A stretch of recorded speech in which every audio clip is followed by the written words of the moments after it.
Bismillahirrahmanirrahim. Assalamualaikum warahmatullahi wabarakatuh. Bismillahirrahmanirrahim. Alhamdulillahirabbil alamin wa bihi nasta'in ala umuri dunya waddin. Wassalatu wassalamu ala asyrafil anbiya'i wal mursalin sayyidina Muhammadin wa ala alihi washabihi ajma'in, amma ba'd. Hello guys, nama saya Abril Tarkidum Sofwana, bisa dipanggil Abril. Saya dari Prodi HKI Fakultas Syariah UI Maulana Malik Ibrahim Malang, dan asal saya dari kota Jember, Jawa Timur. Di sini saya akan membahas mengenai Society 4.0. Dengan seiring berjalannya waktu, teknologi yang dibuat oleh manusia akan semakin berkembang. Salah satunya ialah konsep Society 4.0 yang digagas oleh negeri Jepang seperti itu. Dengan konsep ini memungkinkan kita untuk menggunakan ilmu pengetahuan dengan berbasis modern untuk kebutuhan manusia, dengan tujuan agar manusia ini hidup lebih nyaman seperti itu. Tapi kita ketahui antara resolusi industri 4.0 dan society 5.0 di sini memiliki perbedaan yang tidak jauh seperti itu. Namun hanya saja Society 5.0 di sini lebih fokus, lebih mengarah kepada konteks manusia seperti itu.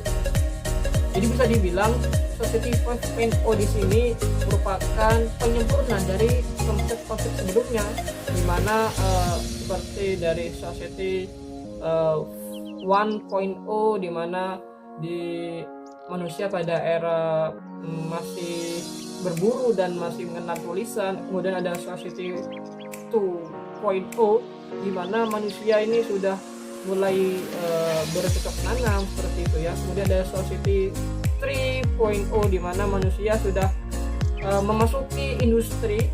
Dunia industri dibuktikan dengan ditandai dengan manusia telah menggunakan mesin untuk kebutuhan sehari-harinya. Kemudian ada Society 4.0 di mana manusia sudah mengenal komputer hingga internet. Kemudian ada Society 5.0 yang kita jalin sekarang, yakni di mana semua teknologi itu merupakan bagian dari manusia itu sendiri. Jadi internet tidak hanya sebagai media informasi, bertukar informasi, memberi informasi, tetapi internet juga digunakan untuk menjalani kehidupan seperti itu. Tetapi dampak dari adanya industri 4.0 di sini membuat menggradasi peranan manusia dan kehidupan. Bisa kita lihat di Indonesia saja, pada Januari pintu masuk jalan tol yang biasanya banyak petugas-petugas yang bertugas di sana, sekarang hanya terdapat tempat menempel kartu untuk memasuk ke jalan tol. Hal ini sebagai bukti bahwa teknologi itu sudah menggradasi peranan manusia dalam kehidupan seperti itu. Tetapi dari itu semua, teknologi di sini sudah bisa membantu manusia untuk menyelesaikan tugas-tugasnya seperti itu, dan juga dapat mengefisiensi waktu dalam menyelesaikan tugasnya seperti itu. Namun apa sih tujuan dari Society 5.0 di sini? Yakni ialah menghapus batasan antara manusia dan teknologi, dalam artian menuju kolaborasi yang lebih erat antara manusia dan teknologi. Lantas apa saja sih yang perlu dipersiapkan dalam menghadapi Society 4.0 ini? Ini pertama, problem solving dan critical thinking. Maksudnya di sini ialah memecahkan masalah dan berpikiran kritis. Dalam melatih problem solving itu kita harus banyak membaca. Mengapa? Karena dengan banyak membaca kita bisa wawasannya luas, sehingga kita dapat bisa memberikan solusi dengan baik, dengan benar, karena wawasan kita itu luas seperti itu ya.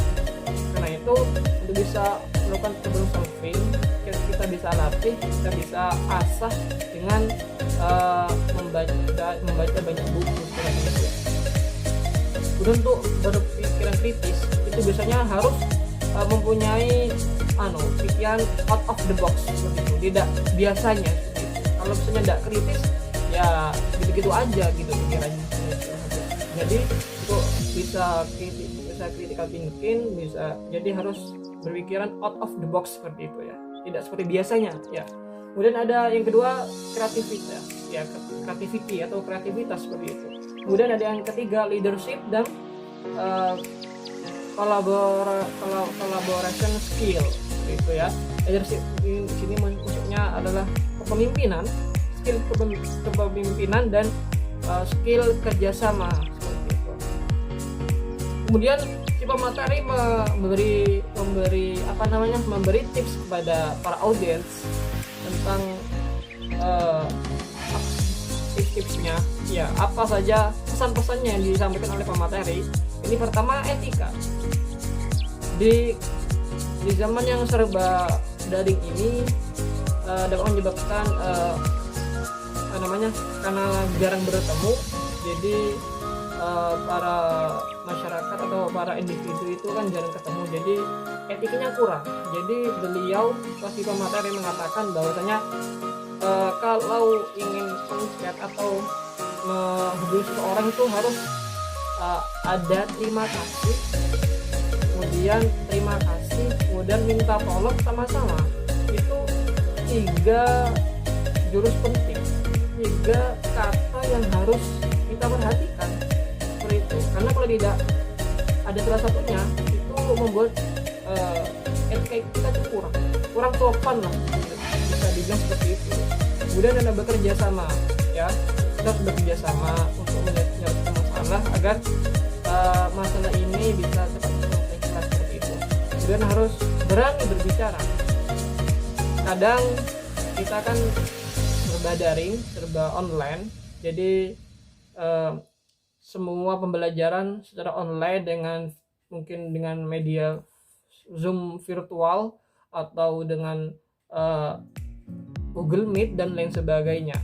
Jika kita tidak paham atas pemaparan materi dari dosen, itu kita harus berani untuk bertanya. Karena kalau mau bertanya maka tetap di jalan.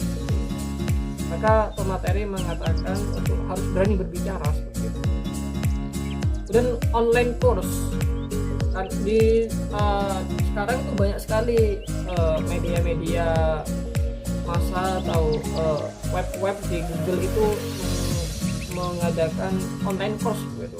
Dan itu gratis seperti itu. Karena di zaman pandemi ini membuat kita lebih banyak di rumah, sehingga untuk mengisi waktu agar mengasah skill kita itu mengikuti online course seperti ini agar skill kita tuh bertambah gitu ya.